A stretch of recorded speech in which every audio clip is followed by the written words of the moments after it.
we did not in our nightmares would visualize that we are going to be hauled into those cattle wagons and we are going to be locked from outside. There were hardly any windows. And then that we are going to go for 3 days and 3 nights without food, without drinks. They did not give us anything during this ride. They did not allow us to have bathroom stops. We were locked all the way, and we had to make everything in those wagons. And it was a terrible situation. Can you imagine what it was like? They said, you have to do everything in there. They did not want to let us outside so that we shouldn't escape and run away. Then finally, the train stopped. And I speak German. And I heard, the voices, from outside. These were the guards, German. And I was really scared. And so were we. And then suddenly, these heavy doors, of these cattle wagons were opened, and the bolt was released. And then it started my nightmare. It's a part of the nightmares, are of different intensity. But that was the first nightmare in Auschwitz I experienced. You see these guards coming in and hauling you out with short little rubber sticks. Out. Like I think that if you have cattle and you like animals, you don't treat people like that. They were hauling us out. First of all, some people were weakened, some older people. Out, beating them if they were beating us if we didn't move fast enough, So we had to go fast. Out. That's the word we heard from the cattle wagons. And then we had to, we were standing on a platform. And I never forget that, because as I was standing on a platform, I looked and I could see, from a distance, these huge flames belching from chimneys. And I felt a terrible sweet, a sweet odor of burning flesh. And I was wondering, what are they burning there? I had no idea that those were the crematory ovens, I had no idea of that. But it was a strange, sickening, sweetish odor of burning flesh. Because I arrived in Auschwitz-Birkenau, and you see the Birkenau was the place where they had the gas chambers.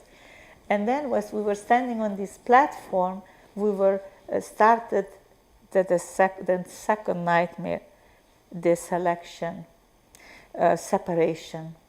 Men were separated from women. That's terrible, suddenly, your father is separated from you. And we were accompanied also by this special Hungarian police. Now, what I have seen, my first impression of Auschwitz, I make you and I witness. My first impression of Auschwitz. I see here a big camp. I see these concrete columns connected with barbed wire fence. On the top of each column, there is a light. And inside, where I was standing, by the platform, I see women inside who were that hair was stripped, and they were in rags, and they came, they have seen us to beg for food. And I thought, at my first thought, that this must be maybe a mental asylum or something, the way they looked. I didn't realize that I'm going to be pretty soon in that situation. And so what happened then, I found out later, I dragged corpses in Auschwitz. What did I do for 7 weeks? Dig death pits in clay ground, to dig the pits and throw in the warm corpses. And if any warm corpse was, who stayed warm, maybe in the gas chamber, it was thrown in. But there were killings behind the gas chambers. People were shot. I mean, you entered into a nightmare where you saw deaths. Deaths and deaths was with me. In all the camps, death was right accompanying me at all times, every single day. So what happened to me? Maybe you will ask what happened to the others. I can tell you their story, because I made promises for them that if I come back alive, I'm never going to let them be forgotten. And I'm going to tell you their story, because I was with them and I have seen them dying and asking me, if you survive Auschwitz, please don't let us be forgotten. And I'm not going to ever let them be forgotten. 3 times a week, you had the so-called selection. I say the death sentence you faced, because you had to march in front of the SS physician. And if he looked at you and he found that you are not good anymore to work, he pointed you to the left, which was the gas chamber. Scurvy broke out, scarlet fever, typhus. The camp was infested with disease. I never thought I survived Auschwitz. I never thought I survived 3 death camps, because after 7 weeks, I was taken out with a transport of 500 women. I still must have looked strong enough. You see what they did? They really hauled us out from Auschwitz, and then they were paid for our labors, you know? We didn't get them. We were the slave laborers for these construction companies. I was in Bremen through the whole winter and fall of 1944, and end of March, they took us from Bremen, because I think we didn't look anymore good for work. We were weakened, really. And then we had to march on foot for 30 kilometers. I tell you, I called it the Death March. Many of us didn't make it. Some were shot, others collapsed. I could tell you a lot about this Death March. And then, finally, some of us who arrived to Bergen-Belsen.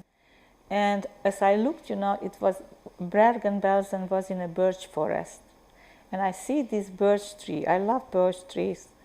And it was so very desolate during, you know, the early spring. But it was April 15th, and I looked at that tree. It was close to me, but it looked like it's miles away, because I could not move anymore.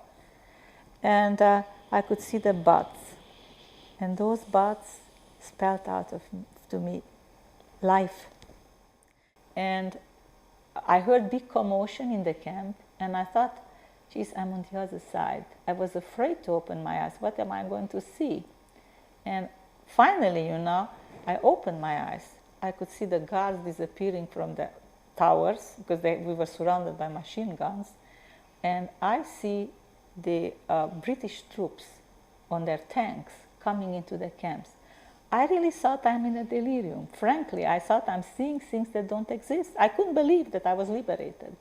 There are things in my life that I truly believe that you have to have hope and faith, and you should never give up. In the most adverse situation, you should say, somehow I am going to make it. You know, you have to be a fighter. In other words, you have to be a fighter in adverse situation. You have to be a fighter in your normal life, and you have to fight for the things that are important for you. My life was important for me. And my father told me when I was a little girl, you have to fight for the things and make sacrifices for the things that are important for you.